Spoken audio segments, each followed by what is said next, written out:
naman yung na-harvest natin na talong. Ayan o.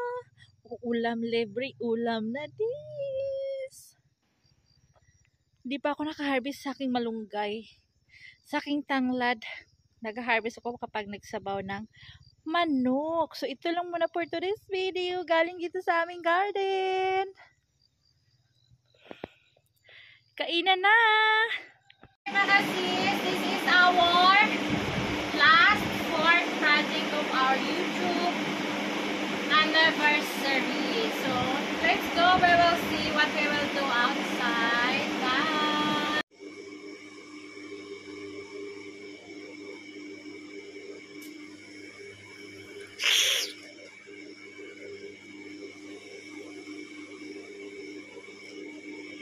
Ating hacienda.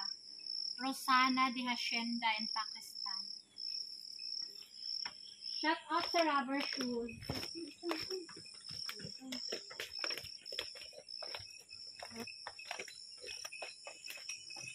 So, andito tayo sa aking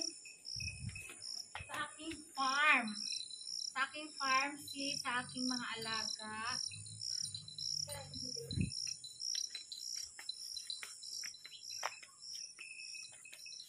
Ang Richard Gordon dito sa Pakistan. Ang halaga ng aking mga baka, isa-isa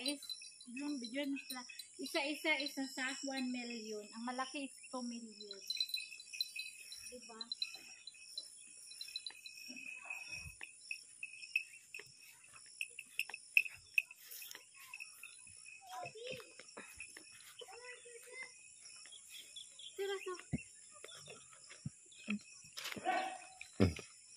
So, papasok na tayo sa aking Hacienda Luisita Farm. Ay, Hacienda Rosana Farm pala. Dito na kasi gawas ba? So, meron tayong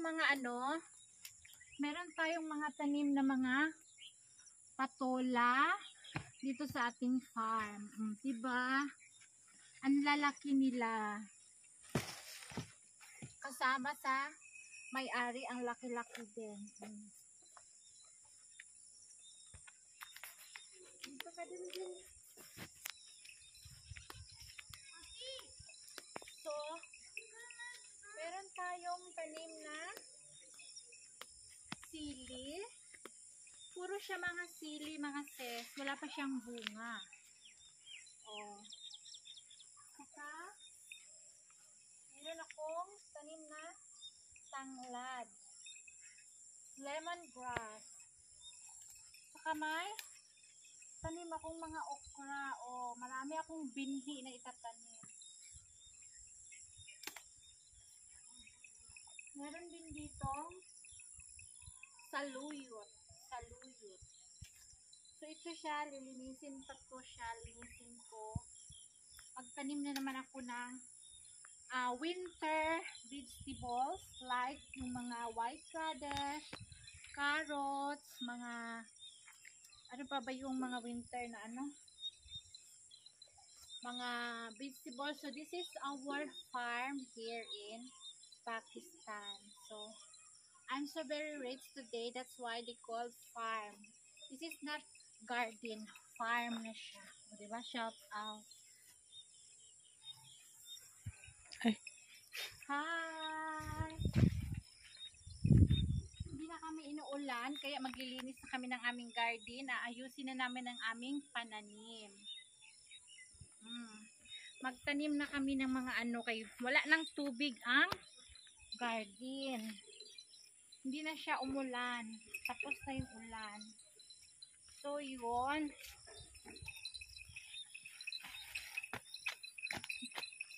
Na-introduce ko na sa inyo ang aking Hacienda Rosana. O, diba? Punta tayo dito sa ating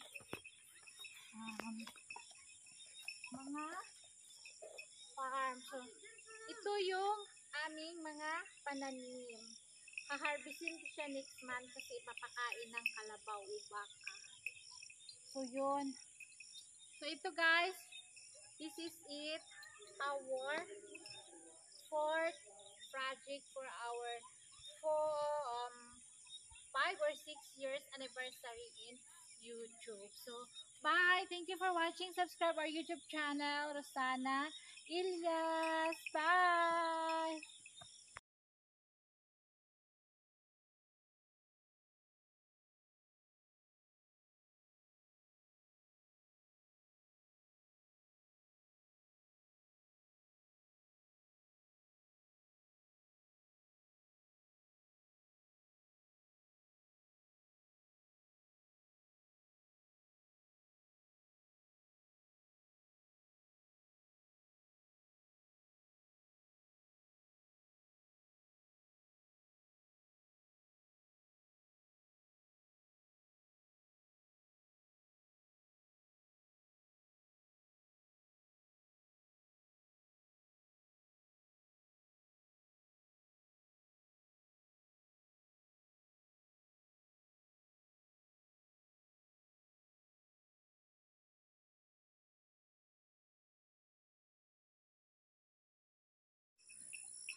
Ay, dili. Sorry, ako dun.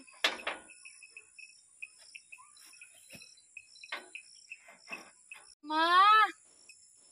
Asawa kong Pakistani. Asan ka na? Nakulong ako mga sis kasi nga nag-asawa ng pangatlo yung asawa ko kaya tinanggalan ko siya ng pambimbang. Ayun na, tinanggal. Wala nang pang-apat, pang-tatlo na. I-choose lang. Bye. Manlakag ba na siya din?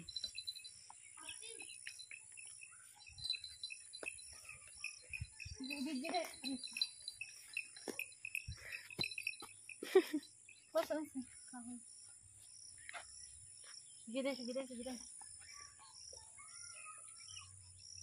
So, introducing ang aking 2 milyon na baka.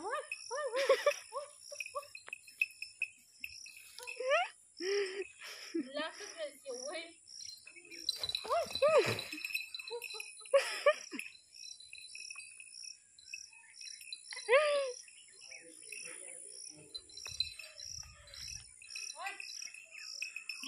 Hindi mo mahawakan yung aking kalabaw kasi pang ano din siya, pang race din siya.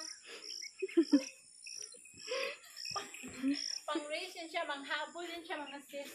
So this is it, tapos ang ating kabaliwan. Bye!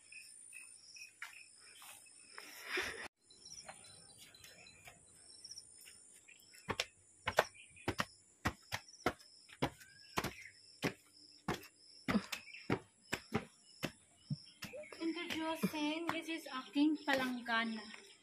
Matibay na matibay, stainless ang aking palanggana. Dito sa Pakistan, ang mga palanggana is stainless. Stainless siya mga sis. Hinghingal ako sa kalabaw, baka.